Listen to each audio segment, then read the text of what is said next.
Man in the middle attack. So, what is man in the middle attack? Basically, I will tell the general part. In the man in the middle attack, what happens? There is a sender as well as a receiver, and as well as the third person there who is been sitting in between. So, what is the working of third person? He wants to do some theft on the data, either from sender side or from receiver side. So what does he do? He will use some keys to encrypt the data of sender. So once he gets some data from the sender, he will access onto the receiver. So he is attacking both on sender as well as receiver. So this is how man in the middle attack basically works. I have taken an example and explained man in the middle attack. So we'll see. There is one user called as Dart. He prepares something by creating two private as well as public key. He is preparing one message using both private and public keys. Now there is another user called Alice. He transmits his or her public key to Bob. So I can say that here is your man in the middle. Okay. So the third party. Alice transmit key to the Bob.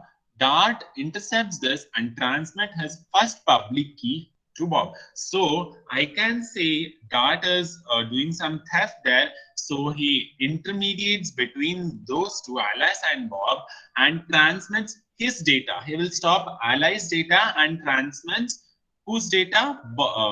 His data, that is Dart's data to Bob. Now what Bob will think? This data is being received by Alice only. Okay, that is the case. Dart also calculates a shared key with Alice. So now what can I say? He is communicating with Alice also to calculate shared key. Now what Alice will think? Alice will think that Bob is requesting for shared key, so he will start sharing that key also. But he doesn't mean, he doesn't know there is one person sitting in the between and accessing that data. Okay, then Bob receives the public key and calculates the shared key with Dart instead of Alice. You can see Bob will receive the public key and calculate the shared key. He will think that he is receiving the data from Alice, but what is happening? Basically, Dart is accessing all the data.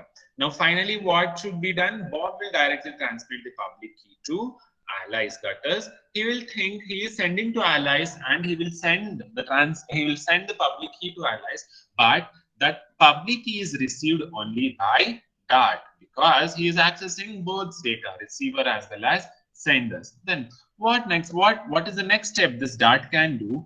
He will intercept this and transmits its second public key to Alice. Then Dart calculates the shared key with Bob. So then I'll just read out the points. Alice receives the key and calculates the shared key with Dart instead of Bob. Dart can then intercept, decrypt, re-encrypt, forward all messages between Alice and Bob. So what is the working of Dart here?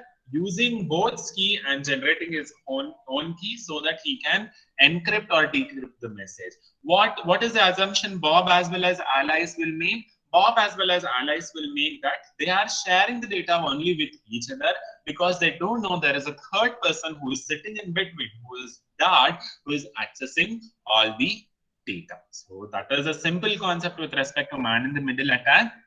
You should just convey in the answer that a third person is accessing all the keys between the sender as well as the receiver, which can be used to generate the data which is encrypted or the data which is decrypted.